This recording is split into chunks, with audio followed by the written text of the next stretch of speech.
नमस्कार दर्शक बंधु मु आपण को आम यूट्यूब चैनल रे स्वागत करुच्ची। जदि चैनल प्रथम थर देखुछन्ते ताहेले चैनल को सब्सक्राइब करी बेल आइकन को प्रेस करंतु कारण आगो को जेते नुआ वीडियो आसीबो सर्वप्रथम आपण देखि परिबे। दर्शक बंधु आसंतु जानिबा आज खबर विषय रे। आईपीएल 2024 रे शुक्रवार खेला जायतिला 26तम मैच। शुक्रवार मुहांमुही होइतिले लखनऊ सुपर जायंट्स एवं दिल्ली कैपिटल्स। एही मैच रे दिल्ली लखनऊ को 6 विकेट रे हरैतिला।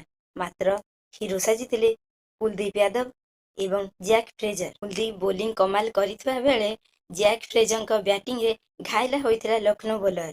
ଫଳରେ ପ୍ରଥମ ଥର ପାଇଁ 160 ରୁ ଅଧିକ ରନ୍ କରି ହାରିଥିଲା ଲକ୍ଷ୍ନୌ ସୁପର ଜାୟାଣ୍ଟସ୍। ଲକ୍ଷ୍ନୌ ଦଳକୁ 7 ୱିକେଟ୍ ହରାଇ 167 ରନ୍ରେ ସୀମିତ ରଖିବା ପରେ ଦିଲ୍ଲୀ କ୍ୟାପିଟାଲ୍ସ 18.1 ଓଭରରେ 4ଟି ୱିକେଟ୍ ହରାଇ ବିଜୟ ହାସିଲ କରିଥିଲା। ଲକ୍ଷ୍ନୌ ପାଇଁ ରବି ବିଷ୍ଣୋଇ 2ଟି ୱିକେଟ୍ ନେଇଥିବା ବେଳେ ନବୀନ ଉଲୁଘ ଏବଂ ୟଶଠାକୁର ଗୋଟାଏ ଲେଖାଏଁ ୱିକେଟ୍ ନେଇଥିଲେ। ଲକ୍ଷ୍ନୌ ପକ୍ଷରୁ ଆୟୁଷ ବଦାନି ଖେଳିଥିଲେ ଅର୍ଦ୍ଧଶତକୀୟ ପାଳି।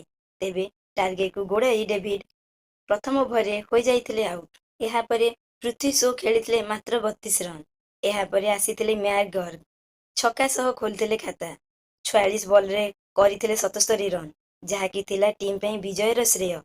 ଫଳରେ ମ୍ୟାକଗର୍ଗଙ୍କ ଧୂଆଁଧାର ବ୍ୟାଟିଂରେ ମାଟି କାମୁଡ଼ିଥିଲା ସୁପର ଜାୟାଣ୍ଟସ୍। ଦର୍ଶକ ବନ୍ଧୁ ଭିଡ଼ିଓ ଭଲ ଲାଗିଥିଲେ ଭିଡ଼ିଓକୁ ଲାଇକ୍ କରି ଚ୍ୟାନେଲକୁ ସବସ୍କ୍ରାଇବ୍ କରିବାକୁ ଭୁଲିବେ ନାହିଁ। ଧନ୍ୟବାଦ।